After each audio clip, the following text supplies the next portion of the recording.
So we're almost at the point where we can do our big CSS project. But before we do that, I just want to show you a little bit of styling links because they're very important and there's some quite useful things that we can do with them.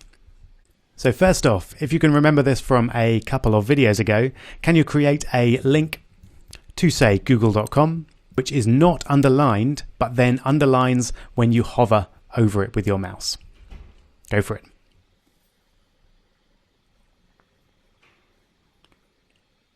All right, hope you managed to do that. To create a link, of course, we use an A and then an href to refer to where we want it to go. I wonder if any of you put google.com like that in your link and then clicked and then got an error. Can you think why that would be? It's because you need the HTTP at the top to tell your browser that this is not a relative link. So without that, your browser will actually go to google.com on your website, which in this case, of course, doesn't exist. So you need to put HTTP at the front and then : / and then probably www. is a good idea, even though google.com will work without it. So there's our link. Just go back and now make sure that that works. Yep, wonderful. This is of course underlined though, so let's change our styles so that the standard A link is not underlined. And we do that with text decoration none. But then if we want it to be underlined on hover, we use the pseudo class hover and then text decoration underline, as we've seen before. Okay, so it's not underlined there, underlined when you hover over. Fantastic.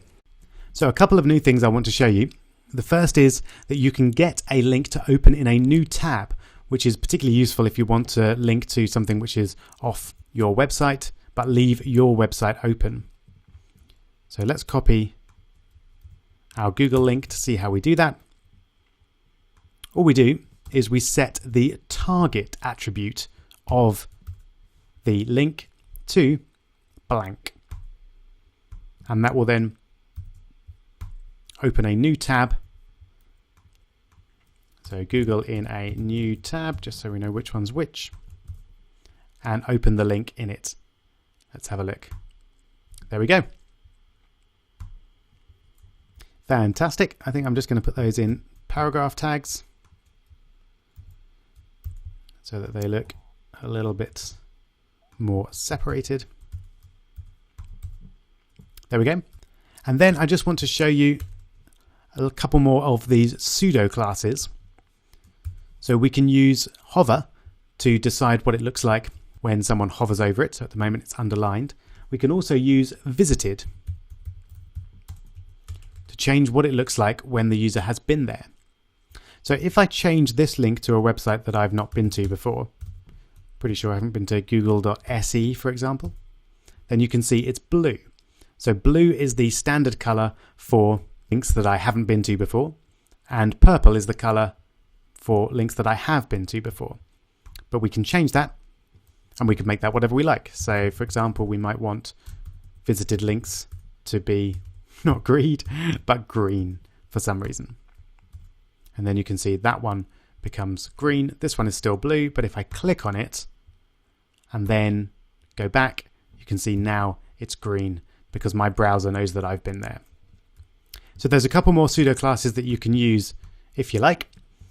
To find them, you could just search for pseudo classes links, something like that should get you there. There you go. Good old W3 Schools again. Shows you what they are. So these are the examples. We've seen visited and hover.